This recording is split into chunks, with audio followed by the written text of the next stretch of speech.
Hello friend and dear student, welcome back all of you in Madhu pharma. आइए आज हम लोग बात करते हैं अपने B pharm third semester subject physical pharmaceutics first के बारे में। और इसमें हम लोग बात करेंगे आज गेस्ट पेपर के बारे में। जो हमारे गेस्ट पेपर जो हमारे पेपर में आने वाला है, सेक्शन ए, सेक्शन बी और सेक्शन सी से कितने क्वेश्चन चाहेंगे तो उसके बारे में हम लोग बात करेंगे। तो देखिए, हमारा जो पेपर हमारे जो होते हैं सेक्शन ए, सेक्शन बी और सेक्शन सी, तीन कैटेगरीज में आते हैं, ये तो आप लोगों को पता ही होगा।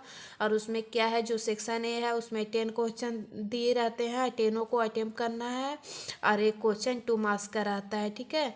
तो लेकिन मैं इसमें आपको बताऊंगी 17 क्वेश्चन और इसमें से आपको 10 क्वेश्चन मिलेंगे, ठीक है। तो देखिए, डिस्कस अबाउट सॉल्युबिलिटी। सॉल्युबिलिटी क्या होता है?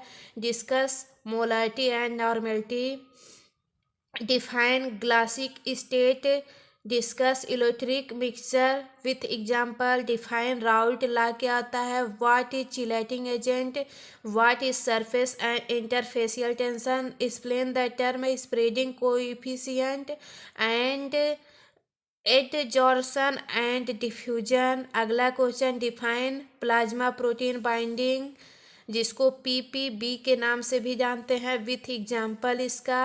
उसके बाद define discuss about solubilization and detergency क्या होता है।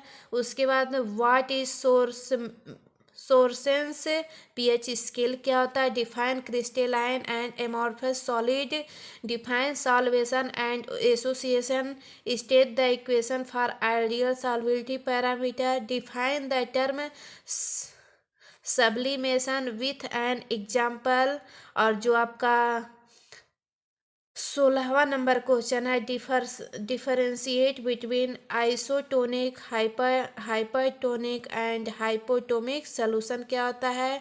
और जो आपका नेक्स्ट 17 नंबर क्वेश्चन है, डिफाइन टर्म कॉम्प्लिकेशन। कॉम्प्लिकेशन क्या होता है। अब हम लोग देखेंगे कि सेक्शन बी में कितने क्वेश्चन आपके आते हैं, उसके बारे में हम लोग देखते हैं।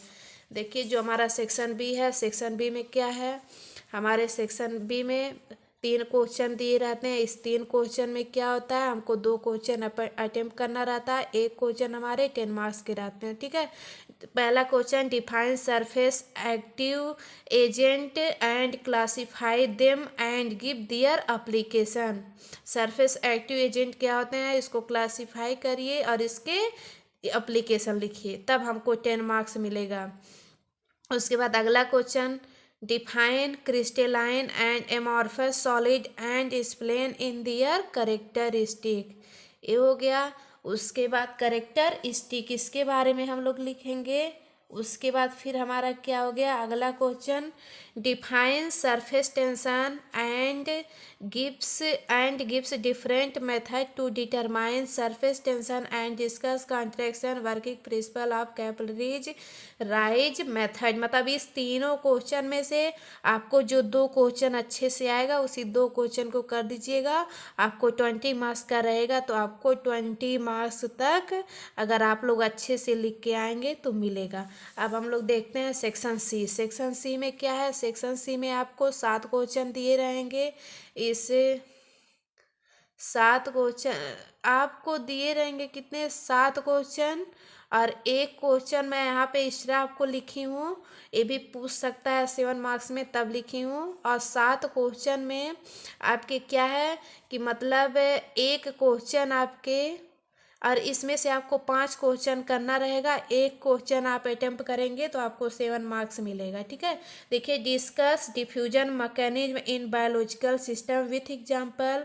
दूसरा, discuss the solubility of liquid in liquid, discuss about complication and give classification, define various pharmaceutical and biological buffer and their application.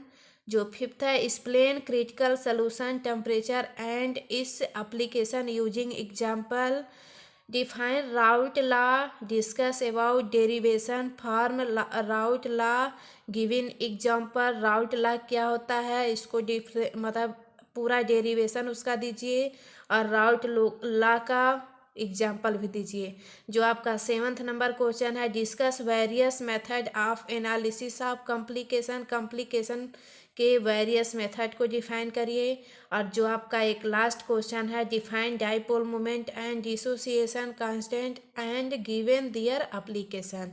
मतलब ये आपको 8 क्वेश्चन मैंने बताया, लेकिन आपके सेक्शन बी में 7 ही क्वेश्चन आएंगे और 7 क्वेश्चन में आप लोगों को पाँच पाँच क्वेश्चन अटेम्प्ट करना रहेगा और जिसमें से एक क्वेश्चन जो रहेगा 7 मार्क्स का रहेगा, मतलब 35 मार्क यहाँ पे मिलेगा। और सेक्शन बी से आपको 3 क्वेश्चन इसमें दिया रहेगा, 2 करना रहेगा, एक क्वेश्चन 10 मार्क्स का। तो आई होप कि आप लोगों को जो गेस्ट पेपर है वो समझ में आया और इसके इम्पोर्टेंट क्वेश्चन ये सब भी समझ में आया। तो आप लोग इतना ही तैयार कर लीजिएगा, कोई भी नहीं रोक सकता कि आप लोग टॉप ना करो। पास की बात ही छोड़िए, टॉप करेंगे टॉप, ठीक है। तो thank you all of you. आप लोगों से मिलते हैं नेक्स्ट वीडियोज के साथ। हो सकता है मैं 60 वीडियोज को बनाऊं आपके इसी 60 क्वेश्चन के, तो उसके साथ मैं मिलती हूँ। Thank you so much all of you.